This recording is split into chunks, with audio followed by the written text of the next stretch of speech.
ऐसे बहुत से लोग हैं जो बुद्धिमान हैं, जो काबिल हैं, जो योग्य हैं, पर उनका जीवन अस्त व्यस्त है क्योंकि जब भी वे कोई कदम उठाते हैं उनका किसी चीज के साथ टकराव हो जाता है। किसी भी घूमने वाले भाग को गोल बनाया जाता है क्योंकि गोल चीज कम से कम टकराव के साथ घूमती है। सुदूर पूर्वी एशियाई संस्कृतियों में आत्मज्ञानियों को एंची कहते हैं, जिसका अर्थ है कि वे गोल हैं। वे जो भी चीज खाते हैं वो बस भस्म हो जाती है और उससे शरीर नहीं बनता बल्कि ऊर्जा का दूसरा आयाम बन जाता है।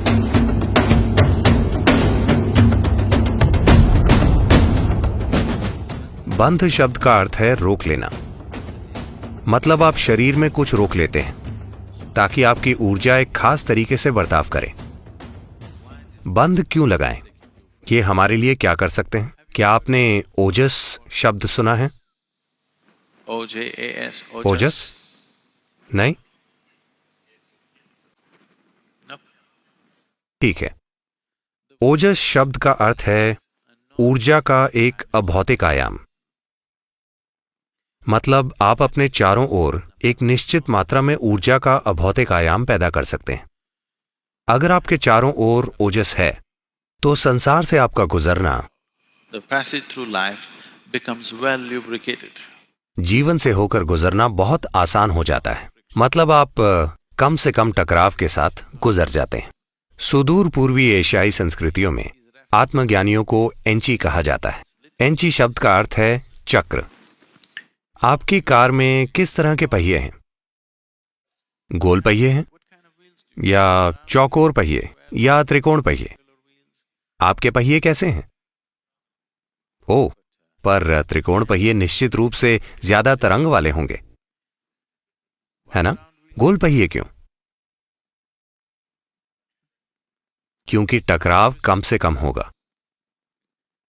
ये कम से कम टकराव के साथ घूमते हैं। किसी भी घूमने वाले भाग को गोल बनाया जाता है क्योंकि गोल चीज कम से कम टकराव के साथ घूमती है। सुदूर पूर्वी एशियाई संस्कृतियों में आत्मज्ञानियों को एंची कहते हैं, जिसका अर्थ है कि वे गोल हैं। इसलिए नहीं कि उनका शरीर गोल है, क्योंकि वे कम से कम टकराव के साथ जीते हैं, बहुत चिकनाई के साथ। शायद आपके पास एक शानदार कार हो। आप इंजन ऑयल निकाल दीजिए, फिर चलाइए। आपको क्या लगता है कि आपकी कार कितना लंबा चलेगी? आपकी जैगुआर, वो कितना लंबा चलेगी अगर आप इंजन ऑयल निकाल दें? शायद 10 मिनट, 15 मिनट में काम तमाम हो जाएगा। तो चिकनाई बहुत जरूरी है। किसी भी चलने वाली चीज में चिकनाई बहुत जरूरी है।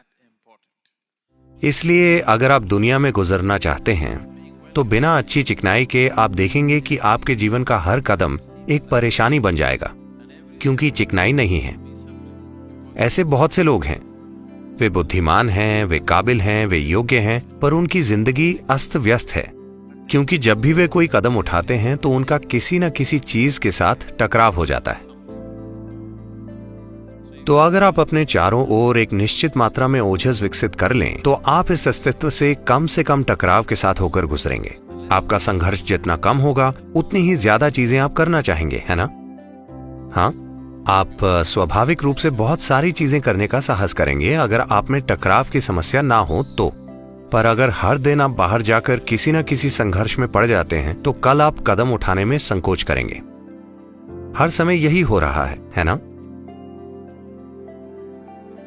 जब आप ओजस विकसित करते हैं, अगर आप ओजस विकसित करना शुरू कर देते हैं तो एक चीज आपके साथ ये होगी कि शरीर का अतिरिक्त भार अपने आप ही कम होना शुरू हो जाएगा।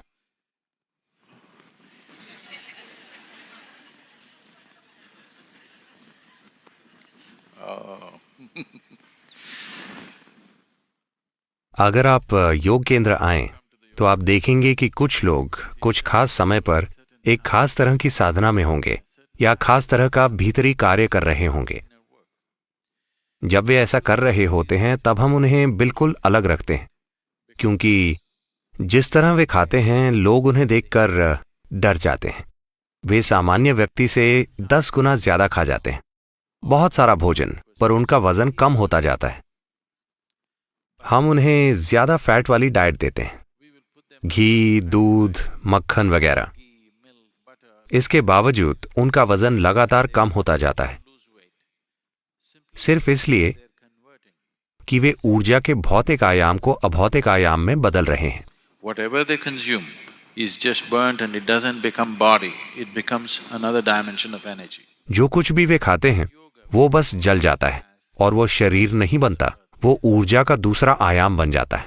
योग में हम इसे धरती से चुराना कहते हैं, क्योंकि फिलहाल आपके पास जो कुछ भी है, आपके शरीर का भार वो चीज है जिसे आपने धरती से उधार लिया है। धरती माँ खुले दिल से उधार देती है, आप जितना चाहें उतना उधार ले सकते हैं, अगर आप उसे ढो सकते हो तो।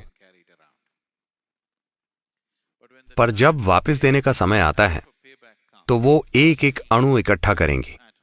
अगर आप कहें मैं यहां बहुत लंबे समय से रहा हूं, मुझे एक अणु यादगार के तौर पर रख लेने दें, तो सौदा नहीं होगा, वो हर अणु को वापस लेंगी। इसलिए इसे धरती से चुराना माना जाता है, क्योंकि अब आप ऊर्जा के भौतिक आयाम को अभौतिक आयाम में बदल रहे हैं। अब वो आपको नहीं रोक सकती, आप उसे अपने साथ लेकर जा सकते हैं। तो ये एक लंबी यात्रा के लिए पैकिंग करना है, इस तरह कि धरती माँ को पता न चले, नहीं तो वो इसे वापस ले लेंगी। अगर ये भौतिक रूप में होगा तो वे इसे फिल्टर कर लेंगी, अगर ये अभौतिक रूप में होगा तो धरती इसे वापस नहीं ले सकती। अब आप शांभवी कर रहे हैं, अगर आप रोज कर रहे हैं तो आप ओजस विकसित कर लेंगे, थोड़ी मात्रा में ओजस। अचानक सब कुछ आपके लिए आसान बन जाएगा, ये बस हो जाता है।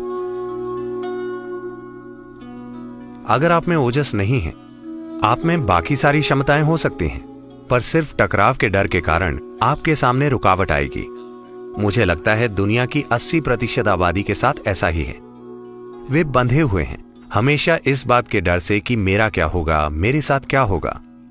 वे जहां भी जाएं, उनके साथ बुरे अनुभव होते हैं। अगर वे कदम उठाकर थोड़े उत्साह के साथ कुछ करने की कोशिश करते हैं तो कल सुबह थोड़ा टकराव होता है और वे पीछे हट जाते हैं। मुझे लगता है 80% आबादी ऐसी है।